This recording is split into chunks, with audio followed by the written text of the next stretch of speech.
Hello guys, welcome ulit sa ating channel. So mag-update na naman tayo sa Pasig River Esplanade. So samahan niyo po ulit si JRW TV. Yun o, may naglilinis pala dito. Nililinis po yung ating Quiapo dito sa may area po ng Quezon Bridge. Yan, nililinis nila para hindi na po mag-amoy mabaho.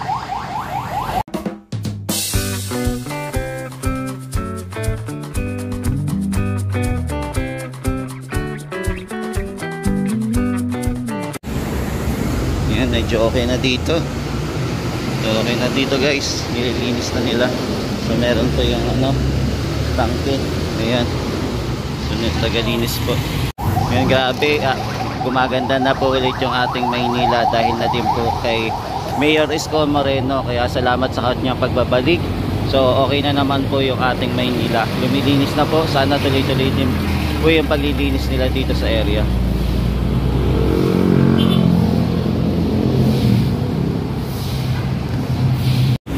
Yan, so guys, nandito naman tayo sa Pasig River Esplanade na naman. So nandito tayo sa tapat ng Arroceros Park. So mag-update na naman tayo kung ano pang kaganapan dito sa Arroceros Park para sa panibagong esplanade na naman na ginagawa. So tara guys, simulan na natin yung pag-update dito sa Pasig River Esplanade, no, na nakaka-excite po talaga at unti-unti na pong nakikita at tumahaba na po yung Pasig River Esplanade na ginagawa.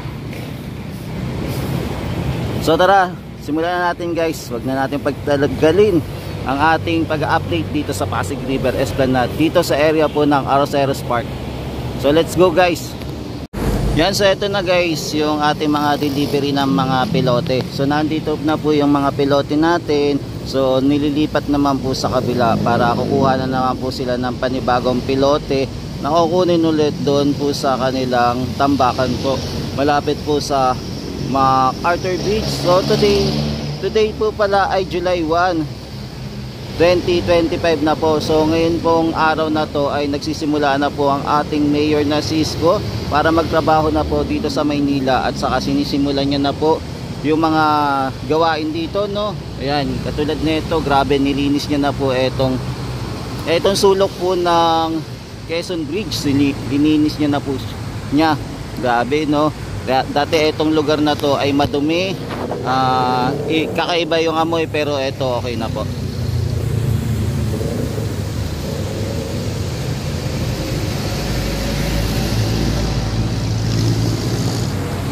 Yan, nandito po yung dalawang barge natin.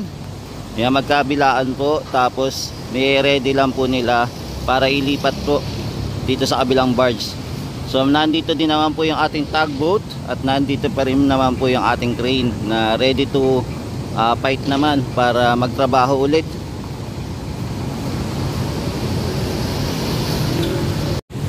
Tapos ito guys, yung mga pattern natin sinisimulan na po nila. Tapos ito, di ba, may mapapansin tayo, may mga layout talaga silang nilalagay para pagka papaluin po yung ating pilote, hindi po siya tatagilid, kumbaga pantay na pantay. So ang ginagawa po muna ng ating mga kababayan, nagwe-welding po muna. Wini-welding nila yung mga layout ng ating mga steel beam, di ba?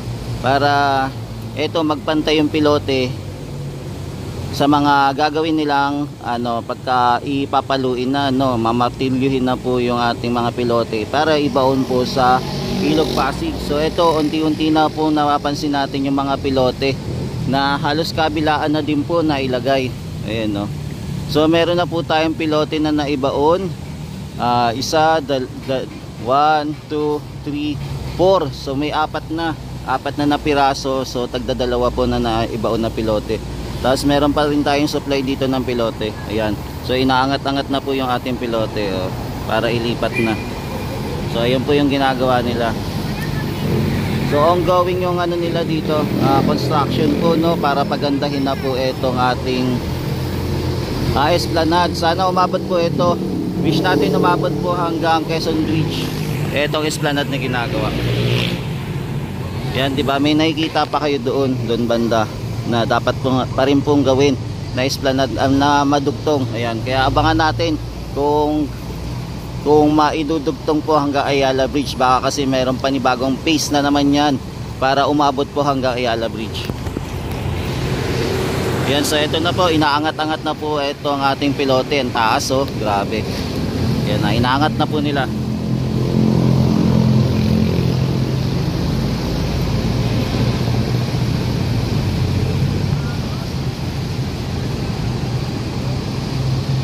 Yan, ganito pala nila ginagawa para buhatin yung pilote. Pero may hirap din to, no, guys, no. Oh, yan, pinapatayo. Buti matibay yung crane, no, kayang-kaya. At saka mabigat din itong ano na to, pilote. Tapos siyempre delikado din sa mga kababayan natin. Ngayon, no, nandun lang sila, nag-aabang. Diba? So ayun po yung ginagawa.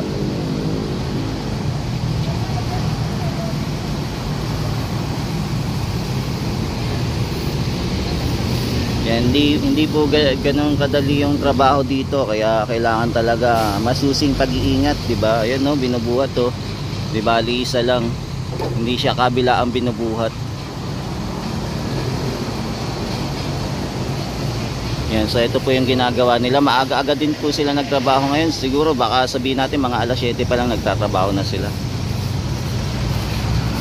Yan, so ito po yung ganap ngayon dito sa Pasig River Esplanade. Napuspusan na talaga yung pagtatrabaho nila.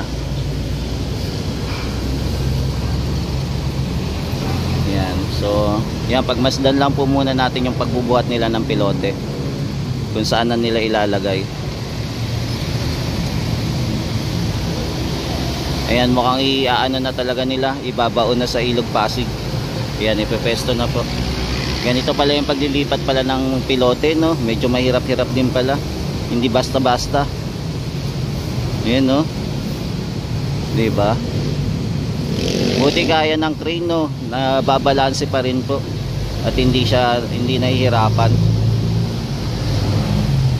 Yan, para makita nyo lang guys kung paano po ginagawa. Kaya nag-stay lang po muna tayo saglit para makita natin. So ayan na, umatras-atras muna yung ating crane.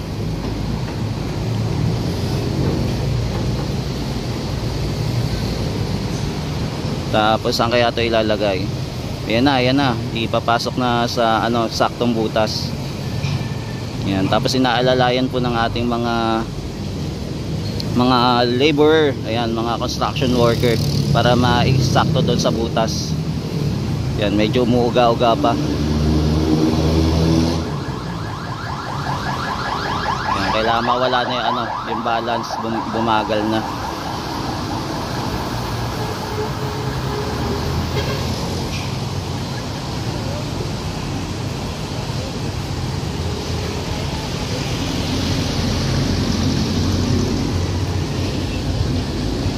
Oops, kailangan pa nga ano, ipagalawin ng konti, iurong pa.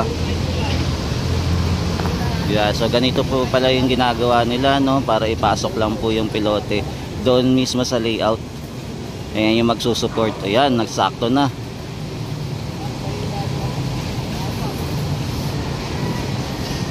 Ayan, tinutulok. Ayan, sumakto na. Ayan, sakto na. So ang next naman po gagawin na ito, papaluin na po. So okay na siya, balanse na. So ganun pala yung paglalagay ng pilote, no? Medyo ano din pala, delikado din. Kailangan matinding pag-iingat. Kundi pag nagkamali ka at kunwari nag-loose po yung tali nito, pwede po tayo di ma-aksidente.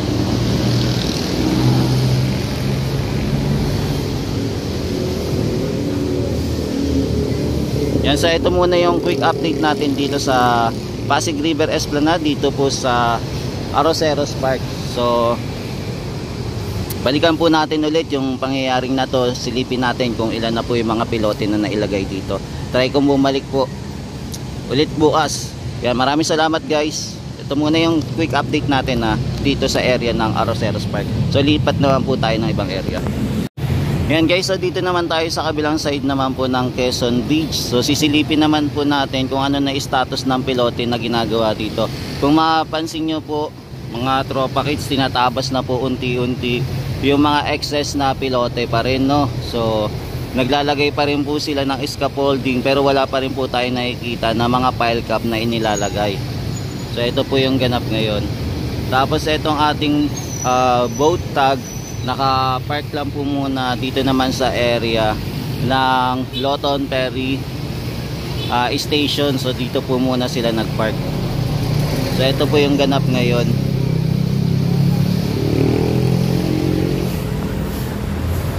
Yan, so wala pa tayo nakikita na naglalagay sila ng pile cap. So abangan natin kung kailan po sila makakapaglagay ng pile cap. So yung pinaka talaga highlight po ngayon, etong paglalagay po ng pilote dito sa kabila po ng Arroceros Park.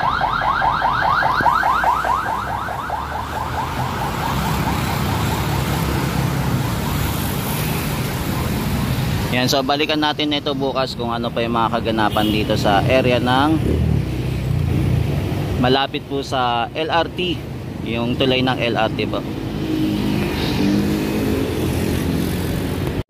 Yan, nandito tayo guys sa area naman kung saan tinatambak po yung mga supply ng mga pilote. For the meantime, wala pa po tayo nakikita na bagong delivery ng pilote dito sa area.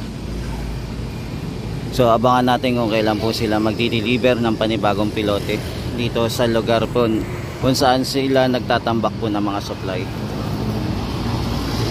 So ito yung mga natin gagamitin sa pile cap. Kumbaga nakaabang pa rin naman po.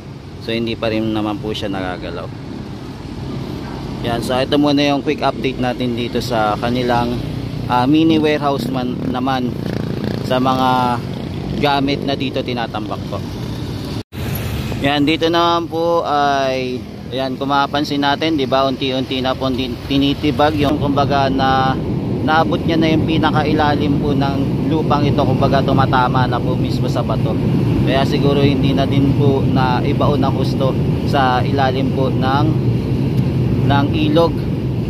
Kung mapapansin natin, maganda talaga before yung ating ilog Pasig dito, no, na napapasyalan pala, kung hindi siguro na natambayan ng mga mga kababayan na natin na naninirahan malapit dito sa tabing sa tabing ilog. So maganda naman talaga etong area nito before pa. So ito po yung itsura niya. Pero ngayon binabalik ulit, binubuhay po ulit yung ating Pasig River Esplanade para naman po mapasyalan ng ating mga kababayan ulit, no. Pinapaganda, kaya sana pag naayos po ito, sana tuloy-tuloy na mabantayan at maalagaan. Kasi kung hindi din naman po maalagaan ulit, ayan, masasayang lang din po yung paghihirap ng ating administrasyon kung hindi din po tuloy-tuloy sa mga susunod na henerasyon. So for the meantime, ito po muna yung latest update natin dito sa area. Yan, so nandito naman po tayo sa area kung saan ine-extend na po yung ating boardwalk.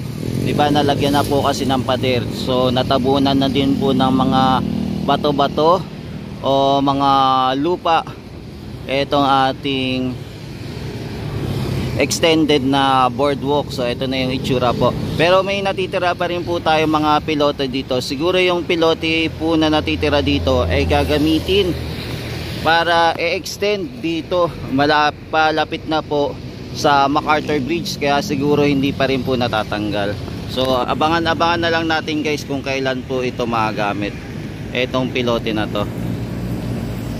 Yan, so ongoing pa rin sila, naglalagay na po sila ng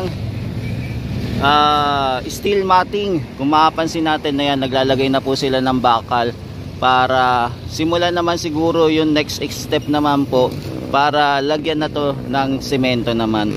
Ayan, so naglalagay na sila ng layout, no. Ayan, inaayos-ayos na nila.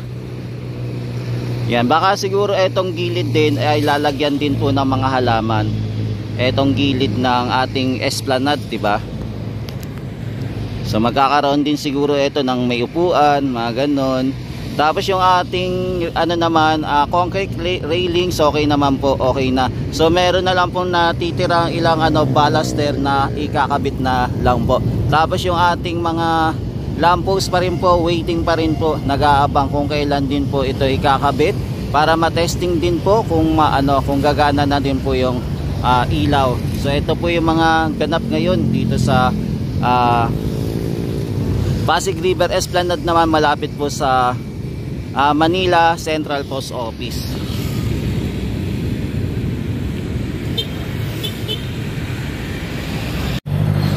Yan, so guys, ito muna yung latest update natin dito sa Pasig River Esplanade. Natuloy-tuloy pa rin po ang pagtatrabaho. So ngayon po ay pumasok na tayo ng July 1, 2025. So abangan natin kung ano pa po yung mga susunod na gagawin dito at kung ano pa po yung mga pagbabago na gagawin dito sa Pasig River Esplanade Extension mula po Arroceros Park lang po muna. So hindi pa siya makakaabot hanggang Ayala, pero abangan natin kung aabot talaga sa Ayala Bridge po, no. Ayan, hindi pa natin kasi sigurado kasi nakalagay pa lang po Arroceros pero hoping na umabot po yun hanggang Ayala Bridge.